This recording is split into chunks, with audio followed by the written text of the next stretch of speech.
We have been studying the anatomy of our own bodies for thousands of years. After all this time, it wouldn't be unreasonable to expect that we should already have identified all the structures in our bodies. Still, we see headlines in the news talking about newly discovered organs in the human body. So, what's the deal here?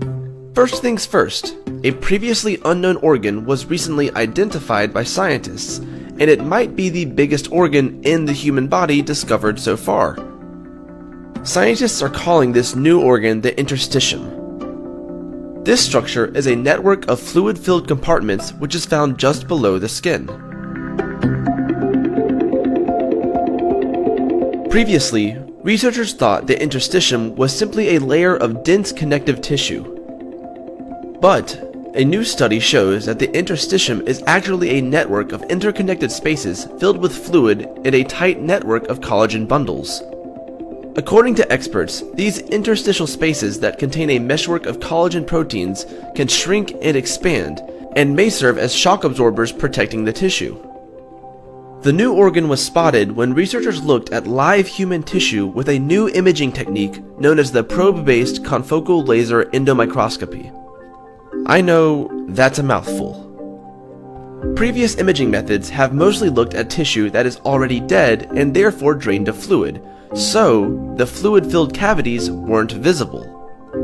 Researchers also believe that the interstitium drains into the lymphatic system and acts as a source of lymph, which is a fluid that moves through the lymphatic system and removes bacteria from tissues.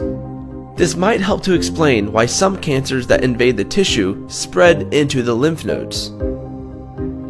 So, learning more about the interstitium could allow scientists to develop new tests for cancer. Another newly discovered human organ is known as the mesentery. Tucked behind your abdominal muscles, the mesentery is a structure made of fatty membranes that carries out a vital role in your digestive process. This newly classified organ attaches the intestines to the wall of your abdomen. Up until now, the mesentery was considered to be made up of multiple separate parts. Now, after extensive microscopic examination, researchers have reclassified the mesentery as a single structure, wrapping and folding around in one long continuous piece of tissue. And that word, reclassified, is really what a lot of these news headlines come down to. The human body hasn't suddenly started growing new parts. Instead, scientists are refining the language used to describe the parts of the body and the way those body parts function. Much in the same way that Pluto's planetary identity crisis stirred up headlines, these reclassifications tend to do the same. Now, that's not to say these reclassifications don't come from new discoveries. In many cases, new functions of known body parts are found, and those findings cause scientists to adopt new terminologies or restructure our anatomical vocabularies.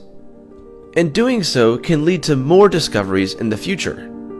For example, following its reclassification, medical students are now being taught that the mesentery is a distinct organ. While specific functions of the mesentery are still unknown, studying it as an organ could open up new approaches to diagnosing and treating a range of intestinal diseases, including Crohn's disease, inflammatory bowel disease, and colorectal cancer. All these new discoveries show that the human body is full of surprises, and we are far from understanding the full anatomy of our own bodies. Maybe we will discover other organs in the future that are hiding in plain sight. Only time will tell. Or perhaps we found all there is to find in our bodies, and now all that's left is to improve our understanding through the creation of new classifications and better organization. In either case, we've got some progress to make, and we will keep going until a full understanding is achieved.